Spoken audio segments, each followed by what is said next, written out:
Gata! Drept! Faceți loc aici, domnule. Gata pentru o normalită prezentați! Hai!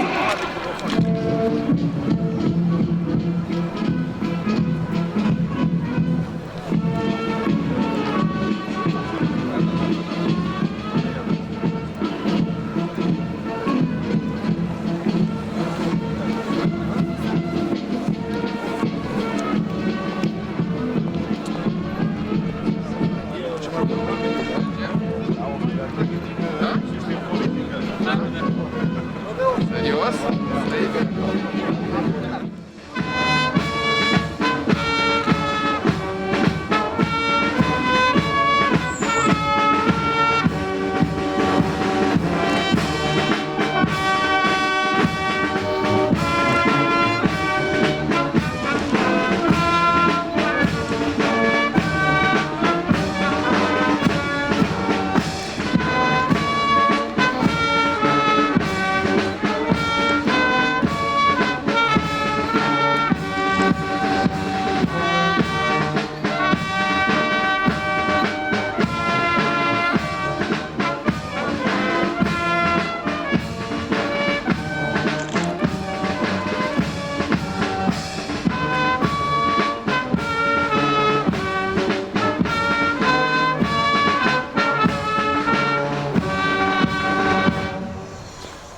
Gata! Drept! Gata, vă rog! Repaus! Bună ziua, doamnelor, domnișoarelor și domnilor, distinși invitați, dragi copii! În urmă cu 98 de ani, prin hotărârea Marei Adunări Naționale, întrunită la Alba Iulia, se înfăptuia statul național unitar român.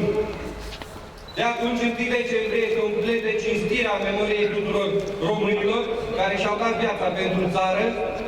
Ne înclinăm cu adâncă recunoștință în fața jertfei eroilor armatei României din timpul celor două războaie mondiale. Totodată, aducem un pios omagiu de recunoștință eroilor căzuți la datorie în teatrele de operații din Balcanii de Vest, Irak și Afganistan. Onorată asistență, în continuare, un sobor de preoți va oficia un tedeu. Slavă Sfintei și celei de o ființă și de viață văgătoarei și nedespărțitei Treimi, totdeauna, acum și pururea și în vecii vecilor. Amin. Slavă ție, Dumnezeul nostru, slavă ție, Împărate Ceresc Mântuitorule, spune adevărului, care răsfie înainte și toate cei, Iștiu bunătăților săcătoare de viață, vino și ne sărătește cu noi, și ne părăsește să ne de toate și ne prea, și mântuiește bunul suflete noastre. Să ne rugăm. Doamne, miluiește! Pentru ca să primească cu milostivire în Sfântul cel mai presus de ceruri și duhovnicesc jertfenic, această mulțumire și rugăciunea noastră a nevernicilor săi. Domnului să ne rugăm. Doamne, miluiește! Ca să izbăvească Sfânta sa Biserică în țara aceasta, armată română și pe noi pe toți, de tot necaz, România, nevoia și primejdia, și de toți vrăjmașii văzuți și nevăzuți, și pe binecredincioși și creștini totdeauna să întărească cu sănătate în lungime de zile, în pace și ocrotirea angelor săi. Totdeauna să ne îngrădească pe noi credincioși și să-i robi, Domnului să ne rugăm. Doamne, miluiește!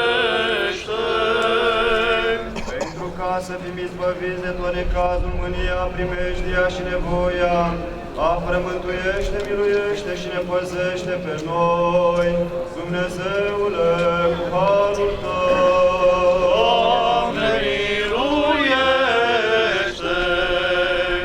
Pe prea sfânta, curata, prea binecuvântata, slăvita stăpâna noastră de Dumnezeu născătoarea și pururea Fecioara Maria cu toți Sfinții să o pomenim. Sfântă născătoare de Dumnezeu, miluiește-ne pe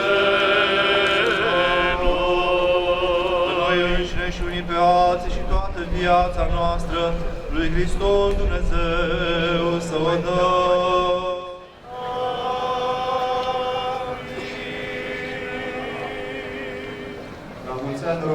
la mulți ani tuturor românilor, Dumnezeu să binecuvinteze România. Serviciul religios s-a încheiat. Gardă! Acoperiți!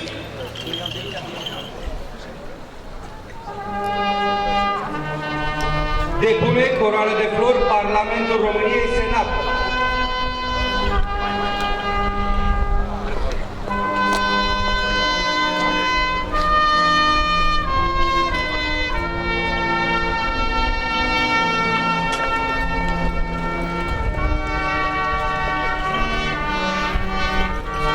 Depune coroane de flori instituția prefectului județul Buzău.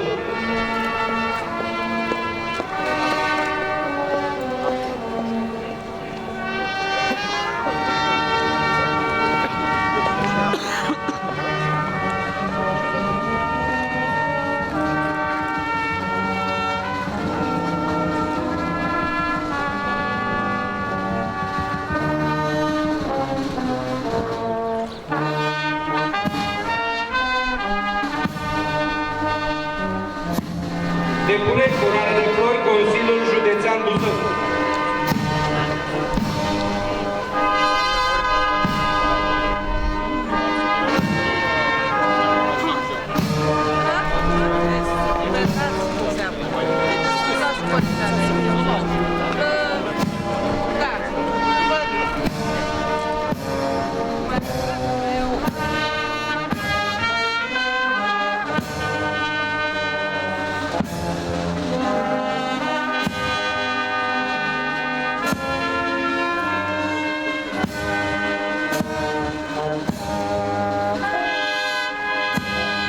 Primăria și Consiliul Local al municipiului Buzău.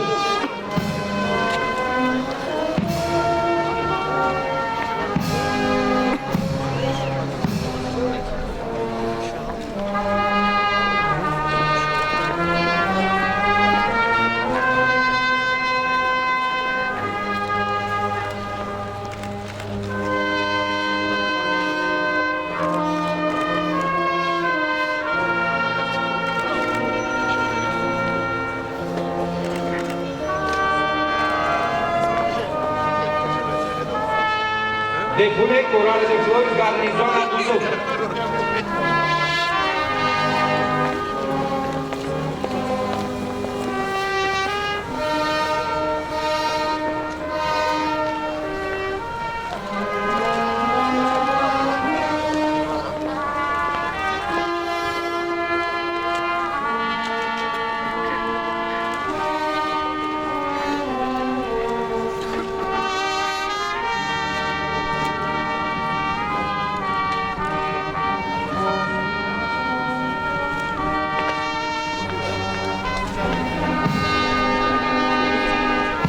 Depune coroane de flori Asociația Națională a Veteranilor de Război, filiala Buzău.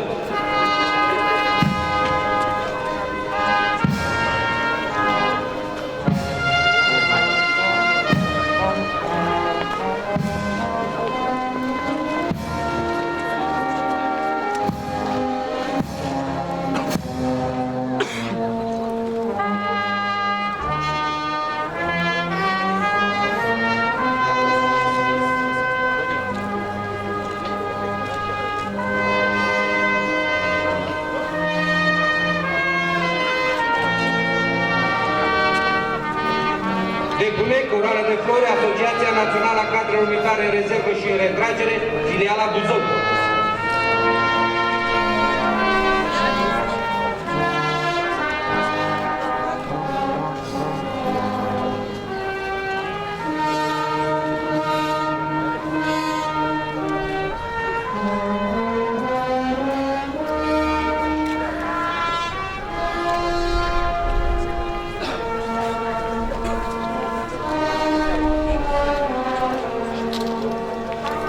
Depune coroane de flori Asociația Națională Cultului Eroilor, Regina Maria, filiala Buzău.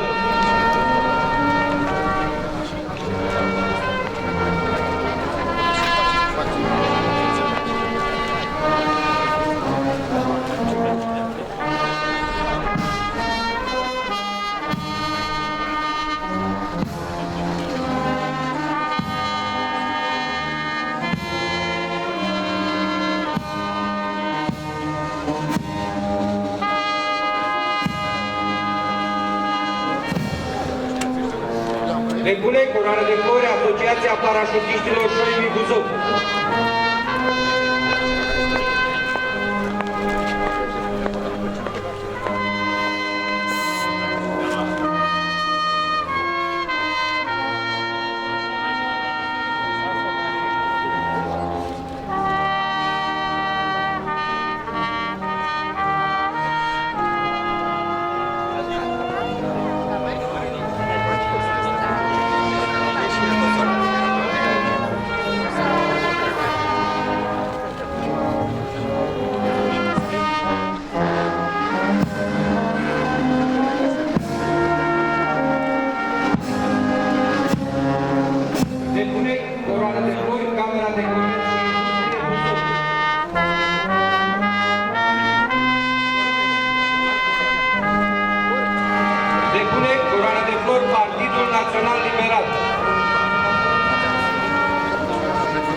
Depune coroană de flori Partidul Social Democrat.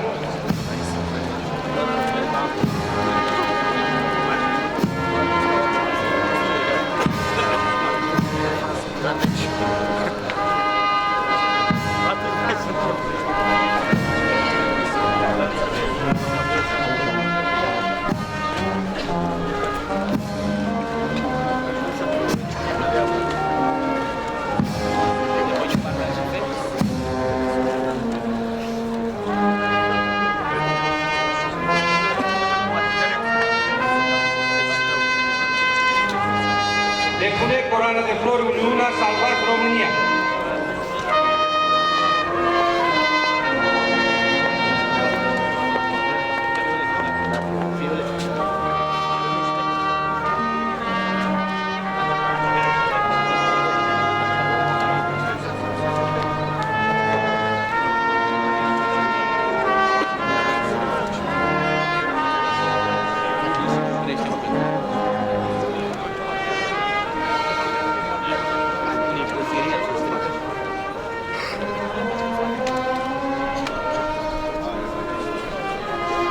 Depune coroană de flori Alianța Liberalilor și Democraților.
Pentru desăvârșirea modernizării țării.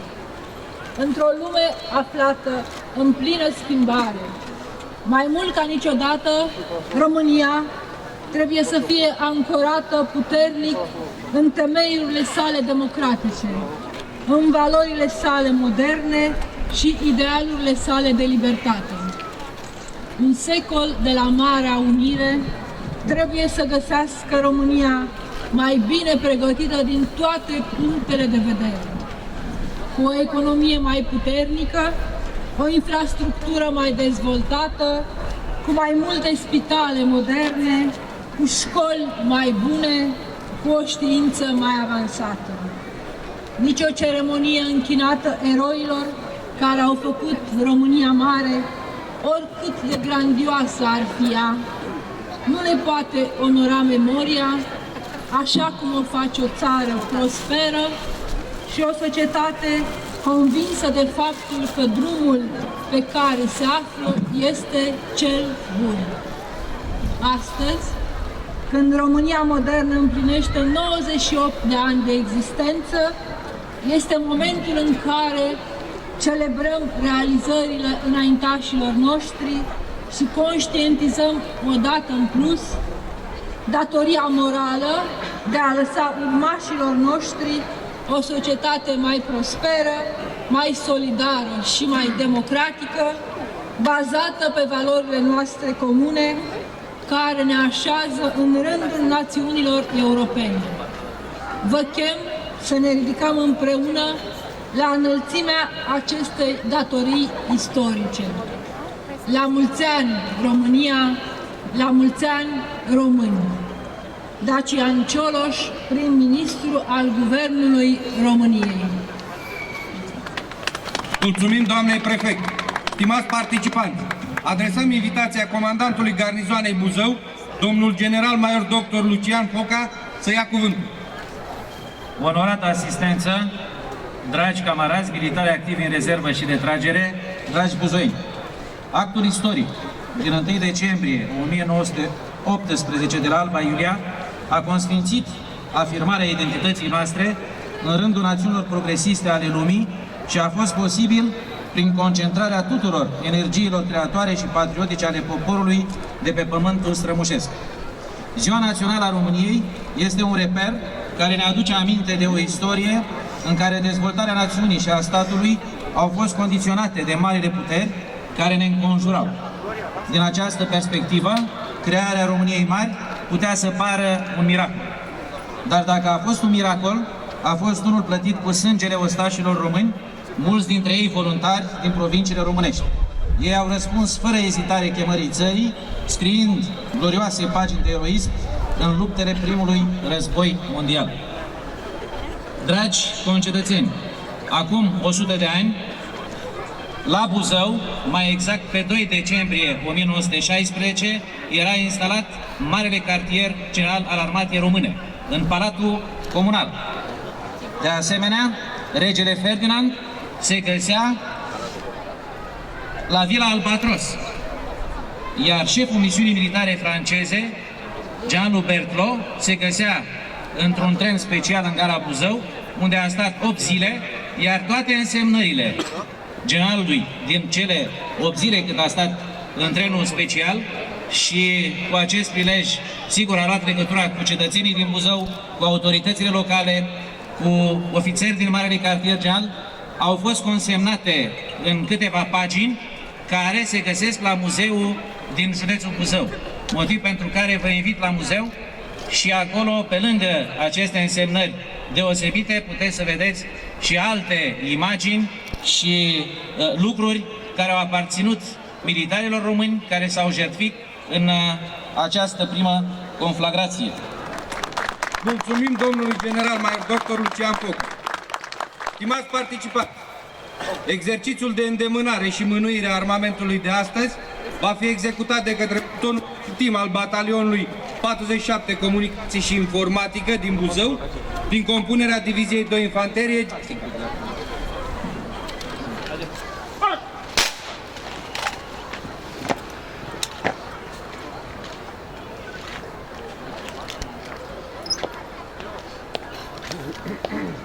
Sorine.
marș!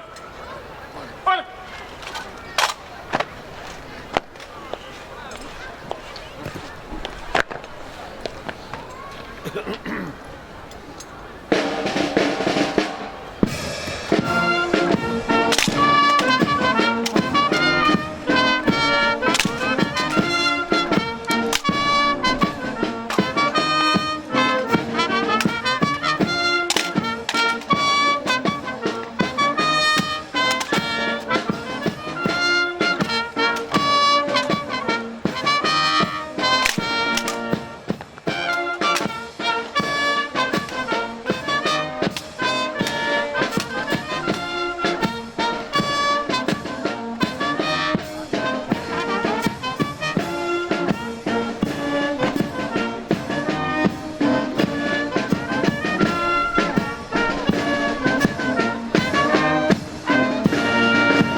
Formație! Marș!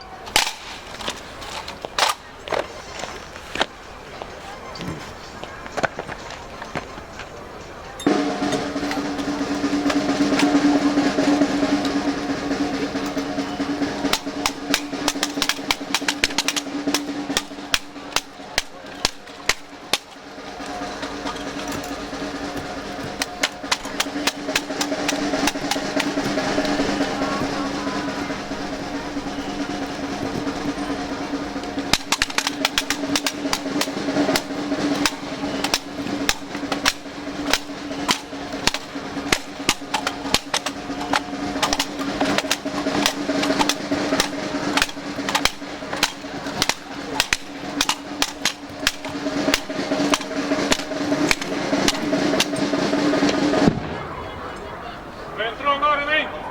Prezentați! Marș!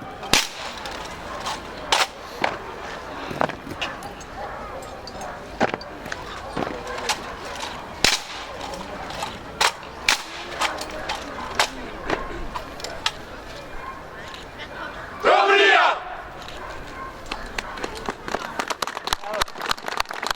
Aplauze pentru acești militari deosebit de iscusiți.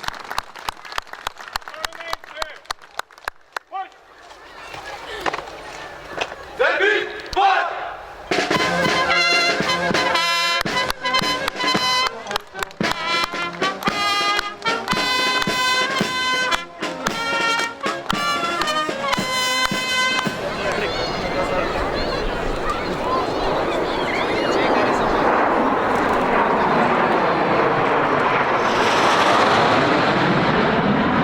În acest moment, aviația militară acordă onorul tuturor participanților.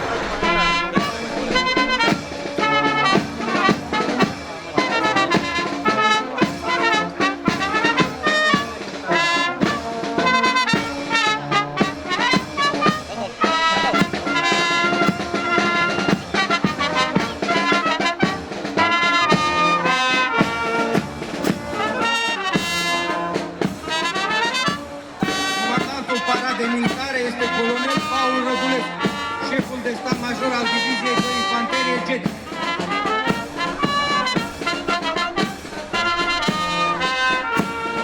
Colonelul Paul Rădulescu deschide parada cu un vehicul de luptă de titlul Urovartake 3 din cadrul grupului 4 EOD Buzău.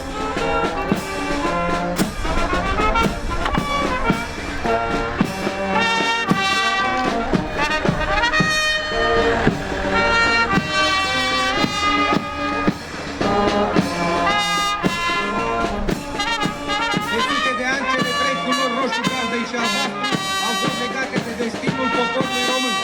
Drapelul de luptă al Diviziei 2 Infanterie Jetică este simbolul unității, al onoarei, grijii și gloriei militare.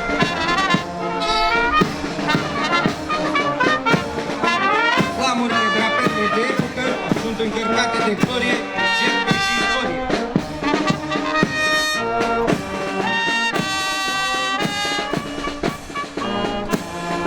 Destinează acum prin fața dumneavoastră purtătorii steagurilor de identificare ale unităților subordonate Diviziei 2 Infanterie Jetică, unități participante la misiuni din teatrele de operații din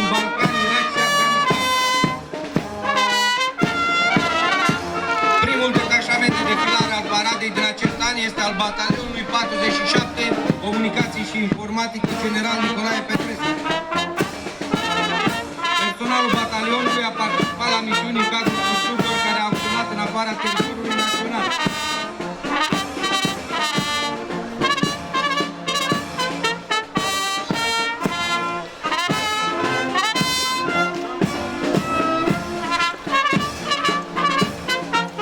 Urmează detașamentul de defilare al Brigăzii de Informații Militare Mareșal Alexandru Averescu. Marea unitate a luat ființă în anul 2010 prin transformarea batalioanelor Dumit, Imin și Sigil. Profesionalismul acestor militari a fost demonstrat prin modul în care și-au îndeplinit misiunile.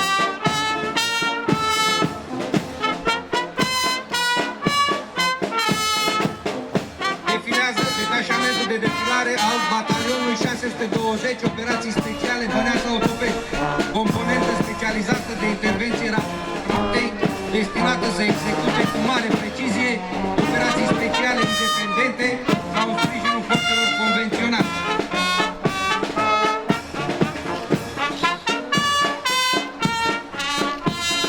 Își face apariția detașamentul de defilare aparținând centrului de întâlnire pentru operații speciale General Major Grigore Baștar, singura instituție militară abilitată să execute atestarea, calificarea și specializarea ca parașutist militar a întregului personal.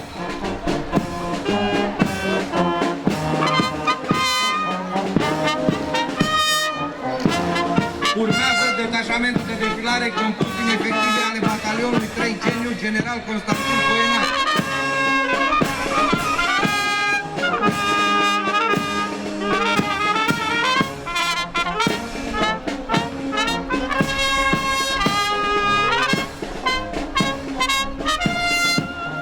Parada continuă cu defilarea efectivelor forțelor aeriene române din garnizona Buzău. Detașamentul de defilare al elevilor din Școala Militară de Maștri Militari Subofițeri a forțelor aeriene Traian Voia Boboc, instituție de învățământ oficial destinată formării inițiale a maștrilor militari și a subofițeri.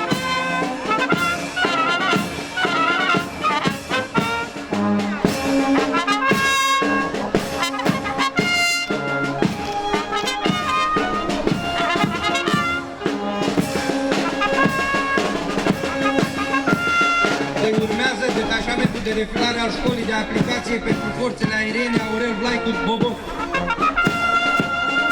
Această structură este instituția de învățământ militar care instruiește în specializări specifice forțelor aeriene, personalul întregului Sistem Național de Apărare, Ordine Publică și Securitate Națională. Blocul de paradă al Ministerului Apărării Naționale este încheiat de unitatea grupului 4 EOD, care defilează împreună cu primul EOD specialiști folosiți în detectarea explozivului. Urmează blocul de defilare al Ministerului Afacerilor Interne. Acesta este deschis de către detașamentul Inspectoratului de Jandarmi Județean Buzău, General de Brigadă Gheorghe Constantinescu.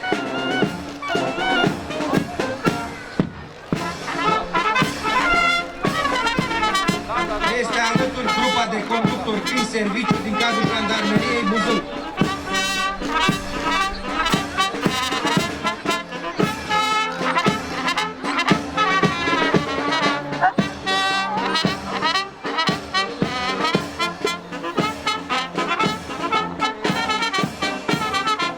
Prin fața dumneavoastră defilează acum detașamentul Inspectoratului pentru Situații de Urgență Neron Lupașcu al județului Buzău, compus din drapelul de luptă al Inspectoratului primit în cadrul festiv la data de 17 septembrie 2016. Plutonul 1 de pompieri, echipație ținută de reprezentare. Steagul de identificare al SMURT și plutonul 2 de parametri.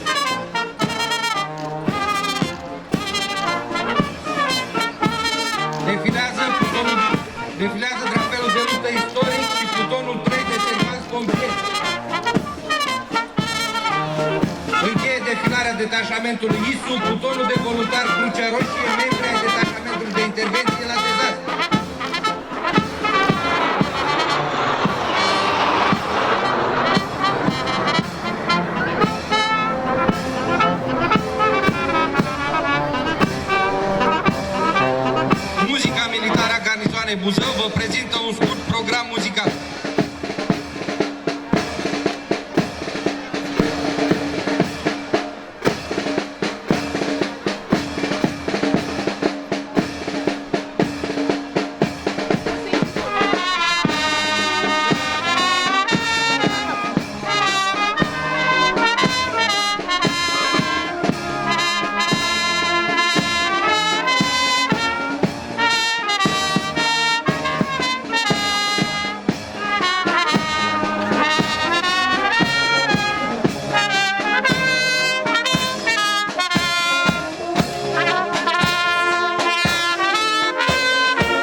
din dotarea Ministerului Apărării Naționale.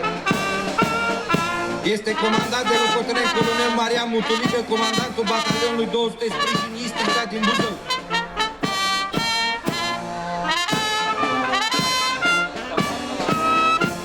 Ofițerul se deplasează cu un transportor TAP 79, aflat în dotarea grupului 4 EOD din Buzău.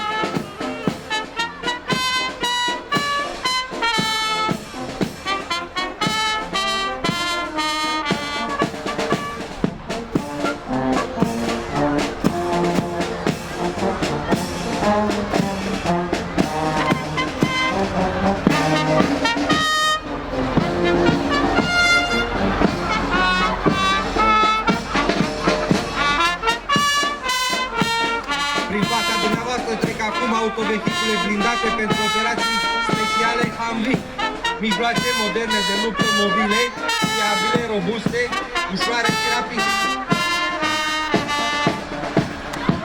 Sunt special concepute și foarte eficiente în zone macroclimatice foarte calde.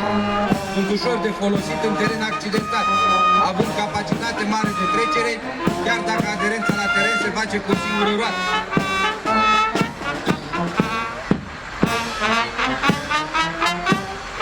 Autospeciala blindată EOD pe șasiu de MRAP Cougar. Este un produs modern, complex, cu o multitudine de componente specifice intervenției structurilor EOD.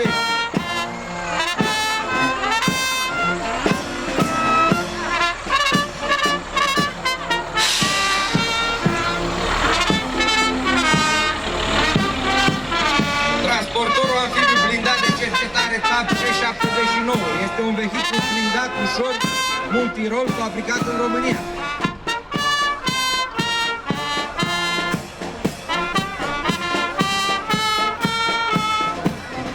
Este folosit de armata română ca un autoblindat de cercetare. Brigada de Informații Militare ne prezintă la această paradă sistemul integrat de comunicații și informatică, aflat în destrarea Armatei României. Autoturismele speciale Chevrolet Tahoe sunt utilizate de către operatorii Brigăzii de Informații Militare pentru îndeplinirea misiunilor specifice.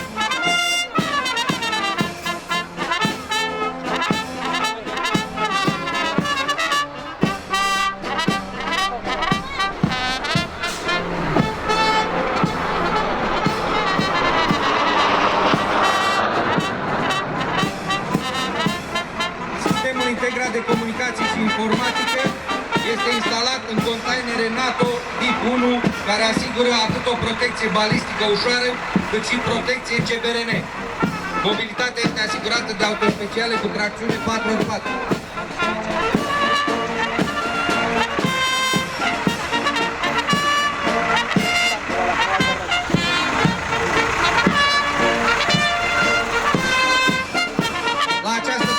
Sunt prezente autoturismele de teren marca Chevrolet și Aro, dotate cu echipamente de transmisiuni, stații radio, balcon și pantă. Acestea reprezintă un sistem vehicular de comunicații integrat în compunerea centrelor de transmisiuni ale punctelor de comandă.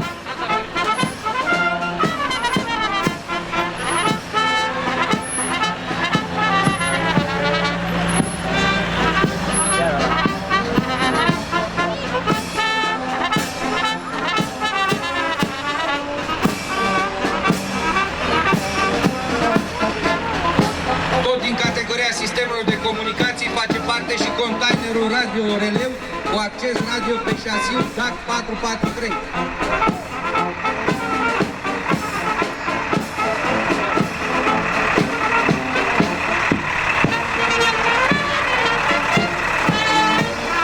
În acest an, subunitățile de poliție militară au fost dotate cu noile modele de autospeciale Dacia Logan. Acestea asigură un grad sporit de eficiență, mobilitate și confort în îndeplinirea misiunilor agenților de poliție militară. Urmează autovehiculul pe roți multirol de mare mobilitate Eurovan Tachis 3 și autosanitara Volkswagen ambulanță de tip 0, dotată cu echipamente medicale de ultimă generație.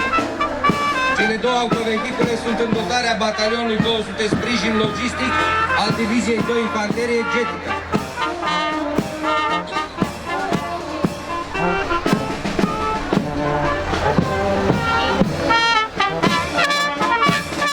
Stimați participanți, locul de defilare al Ministerului Afacerilor Interne este deschis de către Poliția Municipiului Buzău. Motocicleta marca BMW F850 RT cu motor de 850 cm3.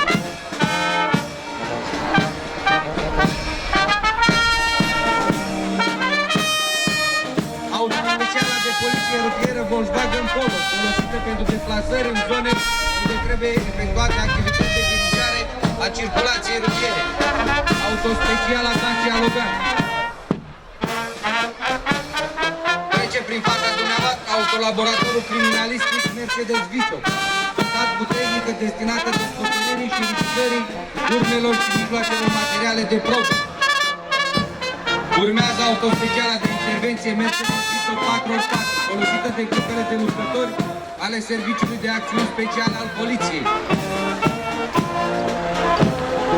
Autospeciala de intervenție SAS Mercedes Vito 4x4, al cărui echipaj are în componență polițiști conductori câini, precum și câini de serviciu. Locul de paradă al Poliției Busoiene se încheie cu autospeciala Volkswagen Polo.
Doamnelor și domnilor, parada militară desfășurată cu ocazia sărbătoririi Zilei Naționale se încheie aici.